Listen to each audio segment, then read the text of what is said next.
Yo, what's going on, everybody? My name is Jake Lewis. Today I got another final review for you. Today we're going to be reviewing Lana Del Rey's album, Chemtrails Over the Country Club. Now, if you're new to the channel, all my first reactions are on my channel, but if you want the uncut reaction, you gotta go to my Patreon. Shout out to all my Patreon supporters. I rock with y'all heavy. In my personal opinion, I feel like final reviews are more important than the first reaction, because the first reaction, I'm just sitting there and I'm experiencing for the new times, and sometimes I'm fully immersed in the music, not worried about the camera or performative side of things. But in my final review, I really get to show my own personality, kind of show who I like, why I really rock with the artist or why I don't like the album, things of that nature. And you know, Chemtrails is actually a perfect example, because in my first reaction, I wasn't sure if I wanted to post it, because it was a very dull reaction, to be very honest with you. I was just kind of sitting there, and I'll get into the depths of the album later, but I didn't really think it was a fun video to watch, so I feel like my final review will be a lot better than my actual Chemtrails reaction. Now, if you take an album like Born to Die by Lana Del Rey, I was a lot more upbeat. It was very grandiose, that album, so I was very more animated. Anyways, man, I've been talking so much. Again, if you enjoy the content, please like the video, make sure you subscribe and stay tuned. I got a lot of reactions coming, got a lot of final reviews coming,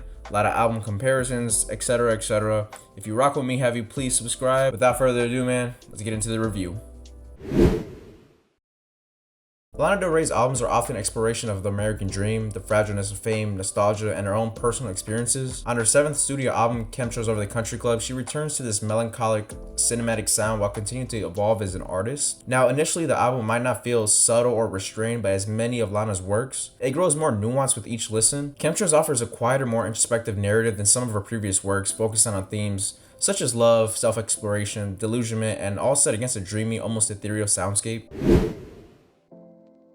As for the sound and the atmosphere, on Chemtrails, Lana Del Rey really embraces a sound that's both familiar and fresh. The album's musical landscape is often described as dreamy, but it also deeps into more stripped-back, folk-inspired elements. Unlike the lush orchestral arrangements of Norman F. and Rockwell, Chemtrails tends to favor a lighter, more atmospheric production, mixing country, Americana, and some soft pop influences. Tracks like White Dress and Chemtrails Over the Country Club convey a sense of calm and introspection through the lush synths and the minimalist instrumentation with the subtle twang of acoustic guitars and ethereal backing vocals. The album is less about grand gestures and more about the mood, those quiet moments where the weight of Lana's lyrics can sink in. While at first you might be drawn to the iconic cinematic flair that she's known for, on repeat listens, the intricate layering of sounds becomes more apparent, the melodies tend to linger in your head, and the minimalist approach allows the lyrics to shine through even more.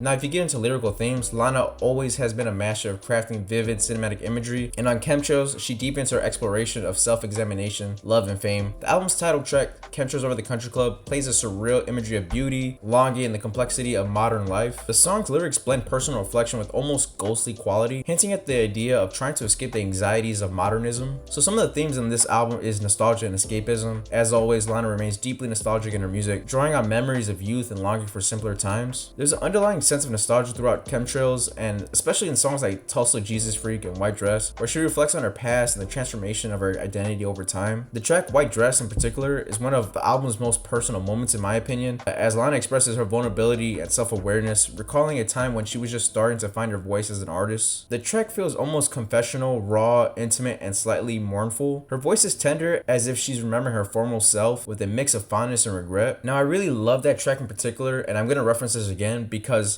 she sings with this high-pitched voice, her falsetto, but she's doing so in a very raspy manner, kind of like a smoker's voice, but she does it in the most beautiful way possible. Some other themes are love, delusionment, and self-discovery. Another prominent theme on Chemtrails is Lana's exploration for relationships, both romantic and personal. The album reveals a woman confronting the realities of love and fame, often with a touch of cynicism. In Dark But Just a Game, Lana delves into the complexity of relationships, blending melancholy with an underlying sense of control and independence. There's also a sense of pushing through delusionment, as if she's trying to find peace or understanding in a world that often feels too surreal or too broken. Let Me Love You Like a Woman addresses the themes of vulnerability and longing to be cared for, but with a stronger sense of self-awareness, wanting love without losing oneself. The idea of balancing love and independence is explored throughout the album, giving it an air of maturity compared to her earlier, more youthful works. Now, she revisits the theme of the American dream as well. Lana's critique of the American dream continues to resurface in Chemtrails, but it's framed here in a more subtle, almost wistful way. The title itself evokes the notion of something unnatural in the sky, something man-made, yet beautiful and fleeting. Much like the promises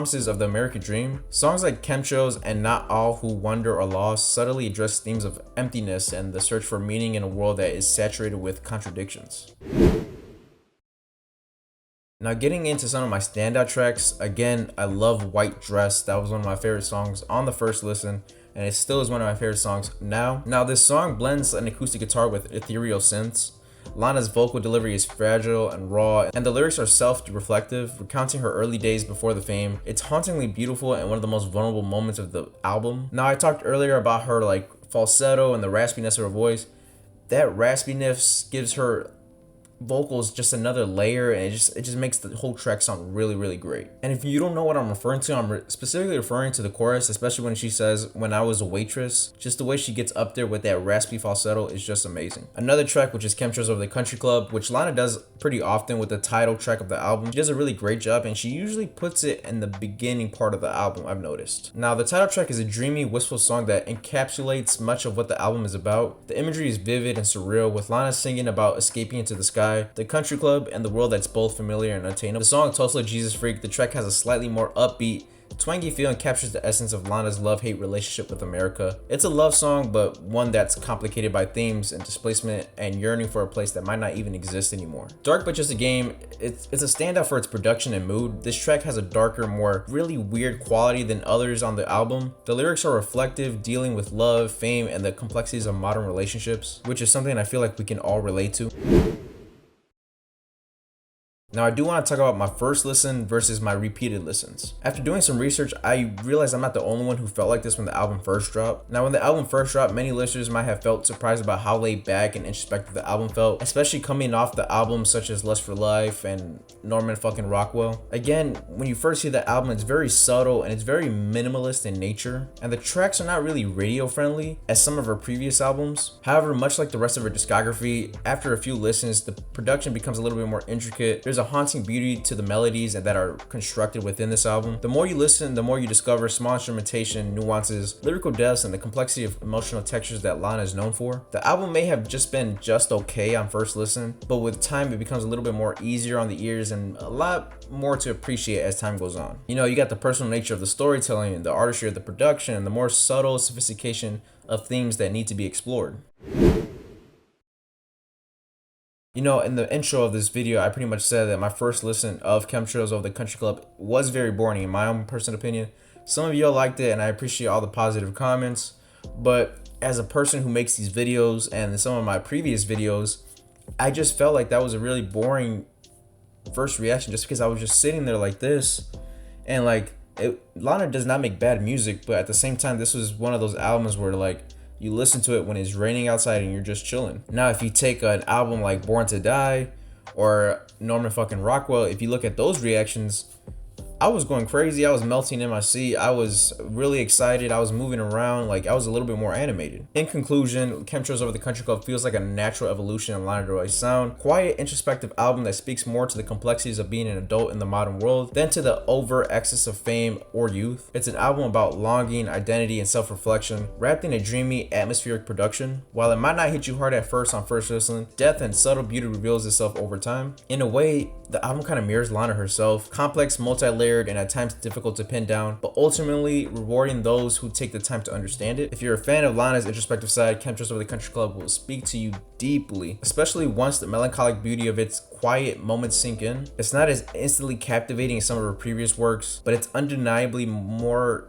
of her personal work and perhaps more rewarding for those who take the time to listen to it multiple times. And I understand that Lana was trying to go for this. She was purposeful in terms of making the production a little bit more stripped back and focusing on her maturity as an artist. And while I do like the album, I feel like it ranks a little bit lower in the ranks of her albums. I feel like the vast majority of her fans kind of put Lust for Life at the bottom, which I think Lust for Life was an okay album, but I would also have that at the bottom. It did have some very great songs on there.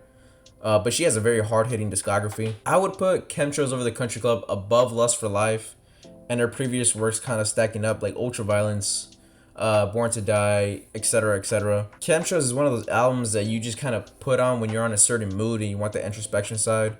But her other albums are like songs that I could just put on shuffle, and then if it comes on, it comes on, and I'm not going to skip it. But as for Chemtrails, if I have my playlist on shuffle and one of those songs comes on, I might skip it. But that's not to say that it's a bad song. It's just that I'm not in the mood for it. Now, if you're talking about pure artistry, yes, this album ranks high in Lana Del Rey's discography. But if you're talking about me as a listener, This isn't something I'm gonna play before I go to the club. This isn't something I'm gonna play when I'm trying to wake up in the morning and try to get ready for work. This is something I'm gonna play when it's raining outside and I just wanna chill out, be at home, and just relax and kind of think. That is my own personal review of the album. All Lana Del Rey fans are gonna love this album. If you're listening to Lana Del Rey for the first time, I wouldn't recommend this album specifically. I would recommend her more youthful works. But once you get past some of her better albums, I feel like you can get into this album and appreciate it more. Alright man, that concludes the final review of this album. If you enjoyed the video, make sure you please give it a like. Make sure you comment your thoughts on how you feel about my review or how you feel about the album, if you disagree or agree. I got more videos like this coming in the future, a lot more first reactions coming. So make sure you please stay tuned and subscribe. Again, all uncut reactions are on my Patreon. If you subscribe to the Patreon, I love you. You're awesome. Until next time, peace.